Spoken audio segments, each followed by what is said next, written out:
Does it sound like you? You're rushing home from work thinking, I should be spending more time with my kids. Or maybe you're scrolling through social media, seeing other moms who seem to have it all together. And that voice in your head whispers, I'm failing as a mother. If you're nodding along right now, I get it. That working mom guilt, it's real and it's exhausting. But here is what I've learned and what I want to share with you today.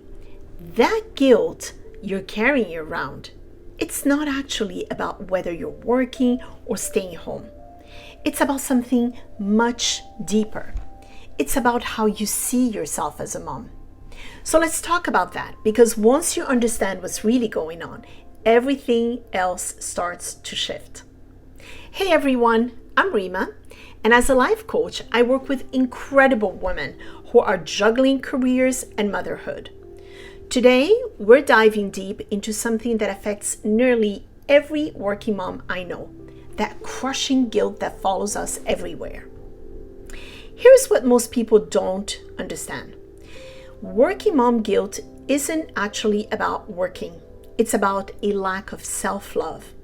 When we don't have a strong foundation of self-compassion, we become our own worst critic. And this shows up differently depending on your situation. So let me break this down for you. If you're a single mom, you might constantly operate from a place of feeling sorry for yourself and your children. You think, if I had a choice, I'd be at home with them. This creates a victim mentality that breeds guilt and resentment because you're mourning the choice you never had. Now, on the other hand, if you work because it fulfills you, you might feel guilty for now being fulfilled just by your children. You think, what kind of mother needs more than her kids to feel complete? You worry that by pursuing your own fulfillment, you're somehow depriving your children of their essential need for a mother who's always physically and emotionally present. But here is the thing. Both scenarios share the same root. A lack of self-love that makes you question your worthiness as a mother. When self-love is missing, every situation becomes evidence of your inadequacy.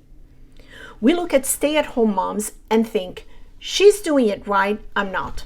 We see other working moms who seem to have it all together and think, everyone else is better at this than me. But here is the truth. When you love yourself, you stop needing to be better than anyone else to feel worthy. When you develop genuine self-love, everything changes. So, as a mom who needs to work for survival, you start to see that you're not a victim of your circumstances. You're a warrior. You're showing your children what resilience looks like. You're teaching them that sometimes love means making hard choices to provide security. Your sacrifice isn't something to apologize for. It's something to honor. Same goes for those who seek fulfillment through work. You're not selfish for needing more than motherhood to feel complete. You're human. You're showing your children that women can be multifaceted, that personal fulfillment matters, and that a fulfilled mother is often a more present, engaged mother. Quality of presence matters more than quantity. So the reality is there is no perfect way to be a mother. Your worth isn't determined by how much you sacrifice or how constantly you're physically present. Now, I know what you're thinking. This makes sense, but where do I even begin? That's exactly what I'm about to share. So here are 3 specific things you can start doing today to build self-love. Number 1, talk to yourself like you would to your best friend. Would you tell your best friend she's a terrible mother for working, whether she has to work or chooses to work? Of course not. Give yourself the same compassion. Number 2, reframe your story. If you're working because you need to provide for your family, you're not a victim, you're a hero. If you work because you love what you do and it fulfills you, you're not selfish, you're whole.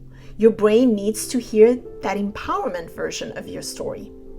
Number 3, question the guilt.